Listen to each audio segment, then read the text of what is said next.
एक छोटे से गांव में, जो एक विशाल और रहस्यमयी जंगल के किनारे बसा था, एक लड़का रहता था जिसका नाम अर्जुन था। अर्जुन अपनी दयालुता और जानवरों के प्रति प्रेम के लिए जाना जाता था। वह अकेला बच्चा था, लेकिन उसे कभी अकेलापन महसूस नहीं होता था क्योंकि जंगल के जीव अक्सर उससे मिलने आते थे। एक दिन जब अर्जुन पहले से भी अधिक गहरे जंगल में खोजबीन कर रहा था, उसने एक नरम उदास रोना सुना।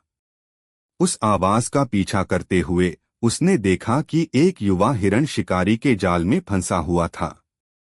हिरण अपनी बड़ी अभिव्यक्तिपूर्ण आंखों से मानो मदद के लिए विनती कर रहा था।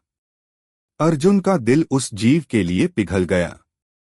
उसने सावधानीपूर्वक आगे बढ़ते हुए हिरण को जाल से मुक्त कर दिया। धन्यवाद।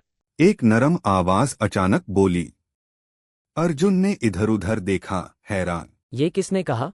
मैंने। हिरण ने जवाब दिया, जिससे अर्जुन चकित हो गया।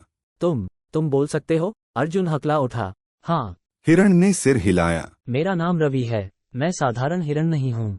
मैं इस जंगल के जादुई हिस्से से आता हूँ, जहाँ जानवर बात कर सकते हैं और जादू असली है।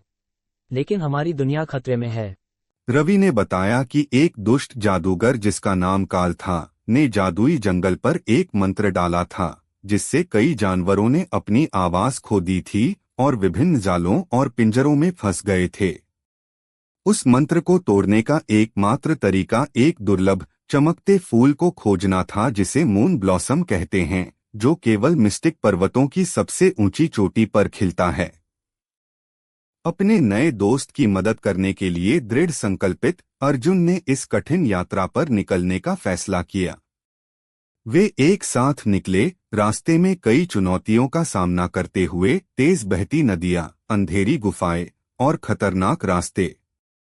अपनी यात्रा के दौरान अर्जुन की बहादुरी और रवि की जादुई क्षमताओं ने उन्हें हर बाधा को पार करने में मदद की। एक रात जब वे एक साफ चमकती हुई धारा के पास आराम कर रहे थे, रवि ने जादुई जंगल की पुरानी कहानियां सुनाईं। अर्जुन मंत्रमुग्ध होकर सुनता रहा, बातूनी जानवरों, जादुई पेड़ों और रंग-बिरंगे आसमान की कहानियों से प्रभावित हुआ। उसे एहसास हुआ कि इस अद्भुत जगह को बचाना कितना महत्वपूर्ण था। अंततः वे मिस्टिक पर्वतों तक पहुंच गए। चढ़ाई कठिन थी, लेकिन उन्होंने अपने गहरे होते दोस्ती और साझा उद्देश्य से प्रेरित होकर उसे पार कर लिया। शिखर पर उन्हें मून ब्लॉसम मिला, जो चांदनी में धीरे धीरे चमक रहा था। जैसे ही उन्होंने फूल को तोड़ा, काल प्रकट हुआ, क्रोधित और धमकाने वाला। लेकिन अर्जुन मून ब्लॉसम को थामे हुए अपने भीतर एक साहस की लहर महसूस करता है। उसने अपनी जगह से हिला नहीं और फूल की जादुई शक्ति काम करने लगी। वह चमक तेज हो गई, एक अंधाधुंध रोशनी बिखेरते हुए काल को घेर लिया। जादूगर का बुरा जादू खत्म हो गया और वह हवा में विलीन हो गया। मंत्र टूटने के साथ जादुई जंगल अपनी पुरानी महिमा में लौट आया। जानवरों ने अपनी आवाजें वापस पा लीं और जंगल फिर से जादू से भर गया। अर्जुन और रवि एक हीरो के रूप में लौटे, सभी जंगल के जीवों द्वारा उनकी बहादुरी का जश्न मनाया गया। अर्जुन का यह साहसिक कार्य हमेशा के लिए उसे बदल गया। उसे सच्ची मित्रता, बहादुरी और प्रकृति की रक्षा के महत्व का एहसास हुआ। वह जंगल में जाना जारी रखा, जहां वह और रवि सबसे अच्छे दोस्त बने रहे और भी कई रोमांच साझा किए।